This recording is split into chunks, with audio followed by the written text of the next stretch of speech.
One two Shriram Shriram Shriram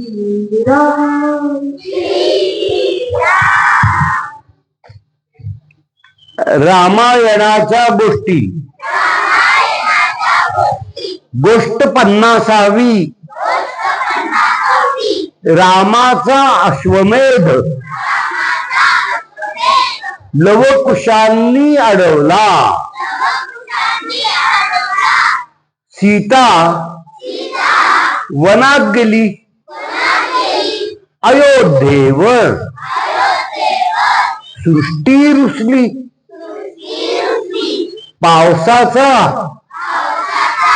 थेंब नाही.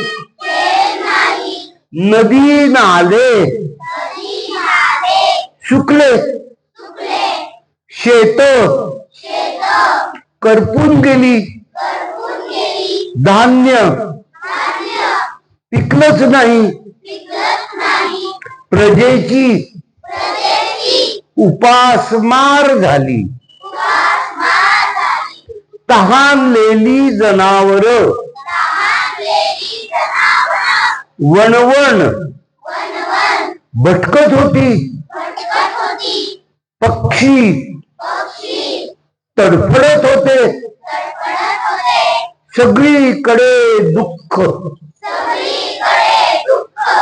आणि हाहाकार माजला होता. हे बघून राम अस्वस्थ झाले. प्रजेचं दुःख त्यांना सहन होईना. गुरु वशिष्ठांनी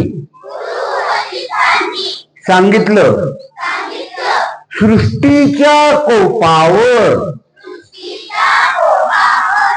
एकच उपाय अश्वमेध यज्ञ. रामांनी तयारी सुरू केली. शुभ्र पांढरा घोडा निवडला. त्याच्या गळ्यात सोन्याची पाटी लटकवली. जो या घोड्याला अडवेल त्याला रामाशी युद्ध करावं लागेल. घोडा गावोगाव धावत सुटला. अनेक राजांनी रामाची सत्ता मान्य केली. घोडा वाल्मिकी आश्रमाजवळ पोचला. लवकुश खेळत होते. त्यांनी इतका उमदा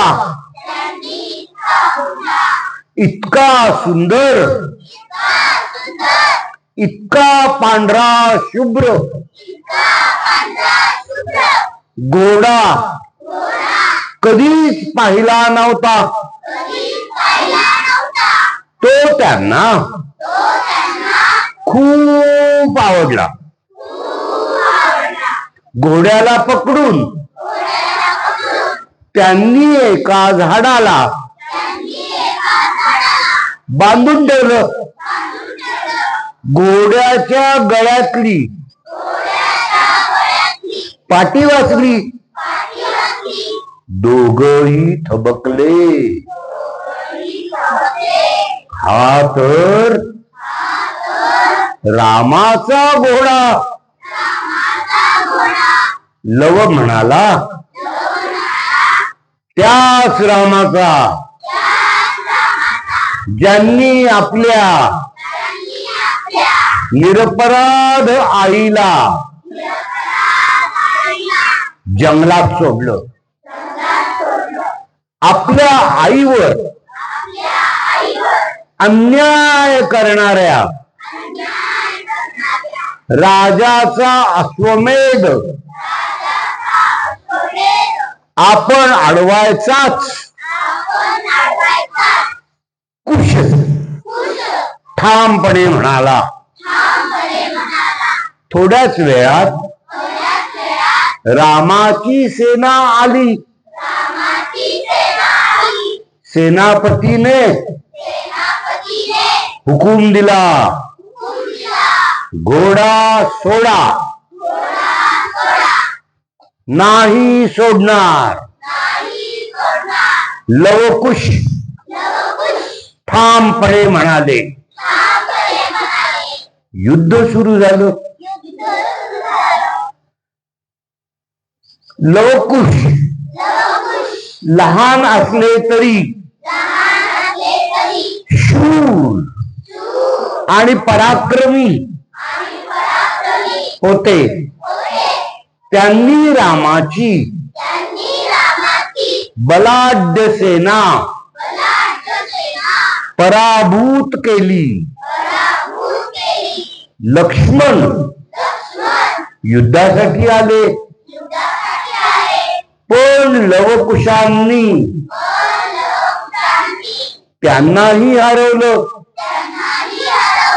शेवटी राम स्वतः आश्रमात आले. त्यांनी या लहान मुलांचं धैर्य पाहिलं. त्यांना आश्चर्य वाटलं. गुरु वाल्मिकी पुढे आले.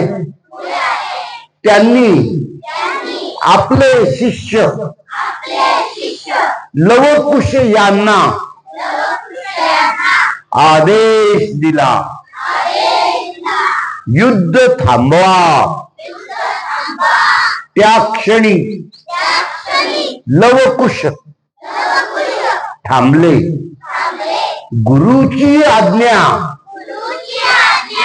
पाळली. सगळीकडे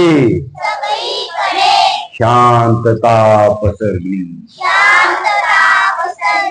रामाच्या सेनेला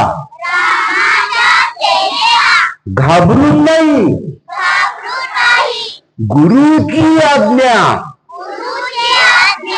म्हणून ते थांबले. राम त्या शूर मुलांकडे बघतच राहिले. त्यांना प्रश्न पडला, कुणाची असतील बरे इतकी तेजस्वी, शहाणी आणि आज्ञाधारक मुले. प्रभू श्री रामचंद्र की, प्रभू श्री रामचंद्र की, प्रभू श्री रामचंद्र की.